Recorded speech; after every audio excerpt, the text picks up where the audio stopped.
Welcome to Movie Caps. Today I will show you a horror, mystery, sci-fi film from 2019 titled In the Tall Grass. Spoilers ahead. Watch out and take care. After a 3-day drive, siblings Becky, 6 months pregnant, and Cal are on their way to give the baby up for adoption. Becky is feeling ill, so they stop near a field of tall grass. Shortly after, they hear a boy's voice calling for help. Cal pulls the car over to the side of the road. A woman from the grass field yells at the kid, whom she calls Tobin, to stop making noise and warns that he will hear you. Cal believes Tobin is just a few feet inside the field and goes in to save the boy. Becky tries to call the police, but the service breaks down. Amidst the confusion, she has lost sight of Cal and they become separated. Cal tries to get to Tobin, but his voice just teleports, like he's running away from him, so he and Becky decide to meet up by following the sound of her voice. He follows it and when he should be about to meet her, he somehow misses her. At one point she's to his right and then to his left, even though she doesn't move an inch. Cal begins to suspect that something is fishy. They come up with the idea of jumping to determine each other's position. The first attempt shows that they are only 20 feet apart, but on a second attempt Becky is shocked to see Cal a significant distance away from her. He runs around frantically calling out to Becky. Cal stumbles upon the dead body of a golden retriever that died of dehydration. Becky and Cal grow increasingly uneasy as they notice the field somehow shifting their location from one another. 1 minute they seem close and the next leagues away. Evening falls and the two still haven't found each other. As Becky sits down to rest, she hears grass noises not far from her and Cal is still calling her name. A man emerges from the grass. He introduces himself as Ross and says that he is Tobin's father and the husband of Natalie, a woman who is also stuck in the grass field.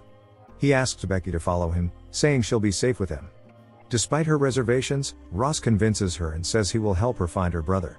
Cal is still running around calling for Becky, but he gets no answer. He breaks down, thinking he'll never find her. Tobin startles him and says that it's much easier to find things when they are dead, because the field doesn't move dead things around.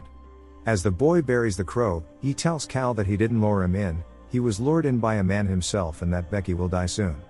When Cal asks how he knows about his sister, Tobin explains that the rock teaches people to hear the grass and the grass knows everything.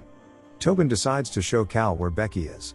Ross and Becky are talking about the baby and he's endearing himself to her, but when she stumbles across some medicine and torn hair, she loses sight of Ross and panics when a woman emerges from the grass and startles her. Tobin leads Cal to a clearing in the middle of the field where there is a large rock with carvings of dancing men. Tobin says that the rock will help Cal find Becky, just like it helped Tobin find him. As he is about to touch it, he hears Becky screaming and rushes to her aid. Travis, Becky's ex-boyfriend, stops at a gas station looking for the two of them. On the way, he notices Cal's car near the church and pulls over. From the looks of it, the car has been abandoned for quite some time.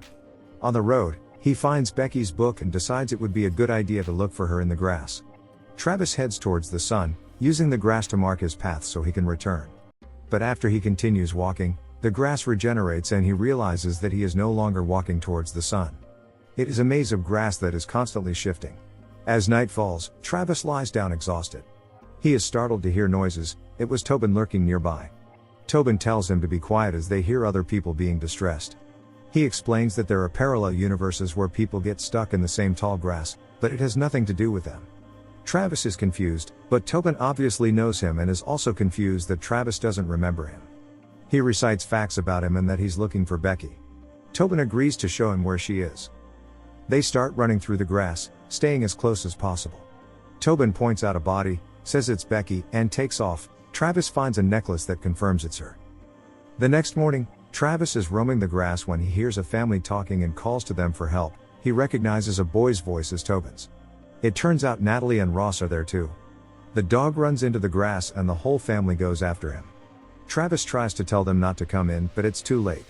The whole day passes quickly and since Ross separated from Tobin and Natalie, he searches for them to no avail. He mutters a few soothing words to himself and notices the clearing with the mysterious rock. Tobin yells for help from the grass field. It's Cal and Becky. Cal pulls up the car on the side of the road, just as before. Travis is dehydrated and weak. He hears Cal and Becky looking for Tobin and also trying to find each other. Travis speaks up and tells them both that he is in the grass maze and has been here for days. The whole situation is confusing to them. Tobin yells that his dog died and Travis figures that they could all meet at Tobin's location because the field does not move dead things. Tobin keeps talking and it's not long before they all meet up. Travis explains the situation in more detail, that he came here after them, but somehow they arrived just now. It's confusing, he knows, but asks them to trust him. Becky feels like someone is watching them, so the group decides to move, and to get a better sense of their surroundings, Tobin gets on Travis' shoulders. He notices a building and they march to it. On the way there, Travis and Becky make up and she lets him touch her belly. Cal is not happy about it. That's when they get a call. From the sound of it, it's Becky. They can only hear bits and pieces telling them not to make the same mistake, and then it breaks off and they keep moving. Also, Becky suspected right. They are being watched from the grass. After some time of walking, Becky begins to feel terrible. She starts bleeding, faints, and has visions of the baby wrapped in grass. Ross emerges out of nowhere and performs CPR. When she wakes up, he explains that it probably is a heat stroke. Ross tells them that he can get them out, but it's not a straight path, that's for sure. They tell him they are headed for a building, and when Tobin gets on Travis' shoulders, he realizes the building is gone, but Ross assures them he has the golden ticket out of here. He leads them through the field and sings, completely relaxed, which seems strange to the others. Ross leads them back to the trampled circle of grass with the ominous rock in the middle. When asked what it is, he explains that it's been here since before the Ice Age and is basically the center of the center. Becky snaps and calls him out. He told them he would show them the way out. He has, you just have to look. He advises them to touch the stone and they will know the way out immediately. Cal wants to touch the stone, but Natalie comes out of the grass and tells them to stop. She is scared and tells Ross to stay away.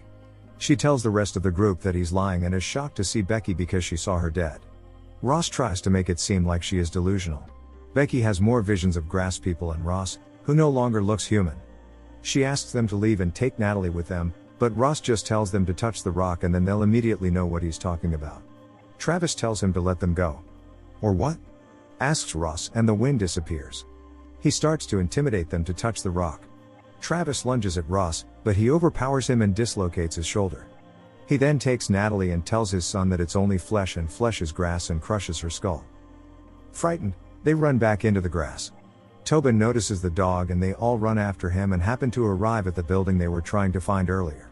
They barricade themselves in. Cal helps Travis with his arm and starts blaming him for everything, since he wanted Becky to have an abortion, so they ended up driving away to give the baby up and it all started this mess. Turns out Cal loves his sister a bit more than just sister, and after Travis points it out to him, he gets a beating. Ross found them, so they decide to climb to the roof and barricade themselves there. They remember seeing this building from the road. They see that the road is only a few yards away, but there is no telling what will happen if they step into the grass. They notice that the dog has reached the road. Travis slips and instead of pulling him in, Cal drops him. Ross finds another way up, so they try to make a run for it. Tobin runs into the grass and Becky is still worried about Travis. Cal tells her to forget about him, and that's when she realizes he did something.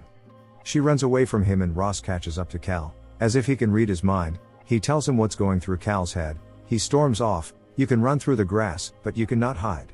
Ross catches and overpowers him. He begins to strangle him. This is one of many deaths of Cal in the same place. Travis wakes up and goes into the grass. They are unable to find each other again, but he confesses to Becky that he made a mistake and he wants to have a family with her. Suddenly Travis hears screaming. It is Ross. He has found her.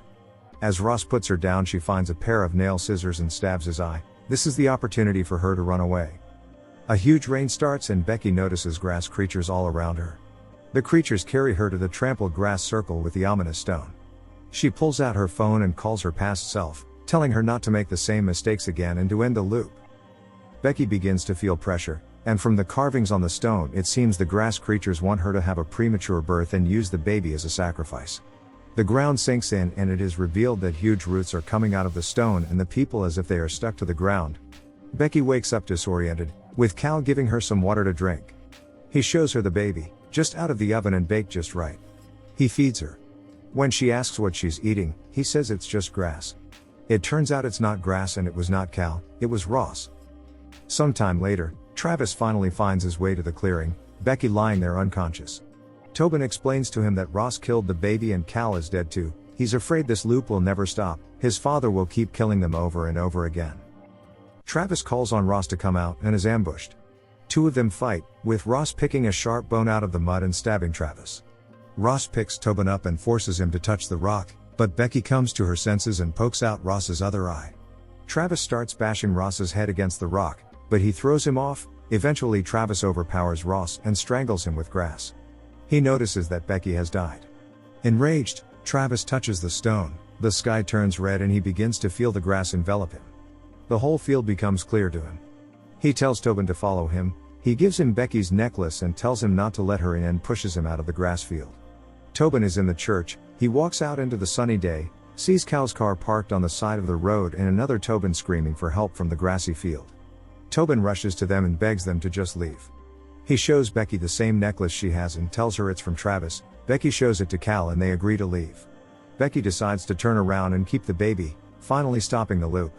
The end. Thank you for watching. Subscribe if you'd like to see more videos like this.